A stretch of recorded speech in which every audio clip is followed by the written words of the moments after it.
જય દ્વારકાધીશ ડાયરાને ભાઈ, આજે તો સીધી વાત, નો બકવાસ. ભાવનગરથી દિલ્હીની ટ્રેન માટે સંસદમાં જે ગર્જના થઈ છે એ તો માત્ર ટ્રેલર હતું સાહેબ. પિક્ચર તો હજી બાકી છે. ભાવનગરને દિલ્હીની ટ્રેન તો જોઈએ જ, પણ હવે આપણે એવી માંગણી કરી છે કે રેલવેના મોટા સાહેબો પણ કેલ્ક્યુલેટર લઈને બેસી ગયા છે કે આ ભાવનગરવાળાને હવે આપવું શું. ભાઈ, આ કોઈ સાધારણ માંગણી નથી, આ તો સંસદમાં થયેલી સીધી ગર્જના છે. આપણા સાંસદ શક્તિસિંહ ગોહિલે સંસદમાં એવી ધબધબાટી બોલાવી છે કે દિલ્હીમાં બેઠેલા રેલવેના સાહેબોના કાન સરવા થઈ ગયા છે.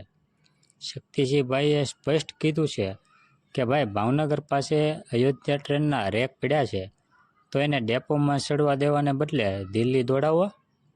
હવે તમે વિચારો, જ્યારે સંસદમાં આટલી જોરદાર માંગણી મૂકવામાં આવી હોય તો રેલવેવાળા હજી કઈ ગણેશ ચતુર્થીની રાહ જોઈ રહ્યા છે. શક્તિસિંહભાઈએ તો રસ્તો પણ બતાવી દીધો છે કે કઈ રીતે આ ટ્રેન દોડાવી શકાય. એટલે હવે આપણે કોઈના ટેકાની જરૂર નથી, આપણી પાસે સંસદમાં અવાજ પણ છે અને પાટા પર ગાડી દોડાવવાની જીત પણ છે. માટે શક્તિસિંહભાઈની આ વાતને હવે આપણે સોશિયલ મીડિયા પર એવી રીતે ફેલાવી છે કે આ માગણી માત્ર એમની ન રહે, પણ આખા ભાવનગર, મહુવા, અમરેલીના દરેક ભાઈની સૌરાષ્ટ્રની જીદ બની જાય. અને સૌથી મોટી વાત તો સાંભળો, ભાવનગર મહુવા લાઇન પર માલગાડી એવી ધમધમે છે કે ડુંગળી તો દિલ્હીના ડબલ ટ્રેક પર સીધી પહોંચી જાય છે. બિચારી ડુંગળીને તો ટ્રેનમાં એસી જેવી હવા મળે છે, પણ આપણા મહુવા, અમરેલીના મુસાફરોનું શું અમારે ટ્રેનમાં ડુંગળીની ગંધ લઈને જ દિલ્હી જવાનું?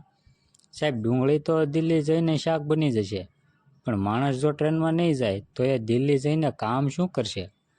માલગાડીમાં ડુંગળીને તો ઇજ્જત મળે છે, પણ મુસાફરોને તો બસમાં કમર તોડવી પડે છે. મહુવાવાળા તો હવે ફોન કરીને થાકી ગયા છે, કહે છે કે ભાવનગર તો ઠીક, પણ અમારે તો અલગ અને નવી ટ્રેન જોઈએ.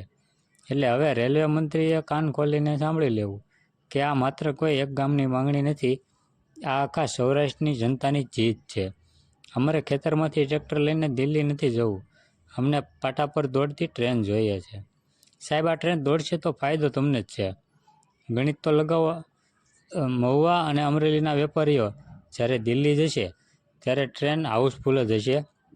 ડુંગળીના ડબ્બામાં બેસવા કરતાં જો માણસો તમારી ટિકિટ લઈને બેસશે તો તમારા ખાતામાં પૈસા આવશે. અને હા, મુસાફરો દિલ્હી જઈને આરામથી ઊંઘી શકશે, તો જ એ કામ કરી શકશે ને. બાકી થાકેલો માણસ દિલ્હીમાં જઈને શું કરશે? પાછા સૂઈ જશે. તો ડાયરો, હવે આ વાત તમારા હાથમાં છે.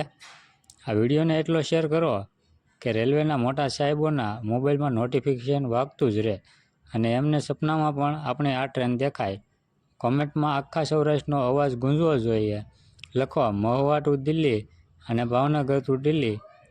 આજે જો તમે આ અવાજ ઉઠાવશો તો જ કાલ સવારે સ્ટેશન પર ટ્રેનની સીટી સંભળાશે.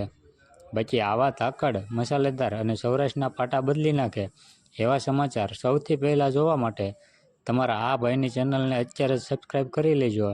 ઘંટડી દબાવવાનું ભૂલતા નહીં, કારણ કે હવે આપણે ભેગા મળીને રેલવે તંત્રને જગાડવાનું છે અને આપણો હક મેળવીને જ રહેવાનું છે. ચાલો, મળીએ છીએ આવતા વિડીયોમાં.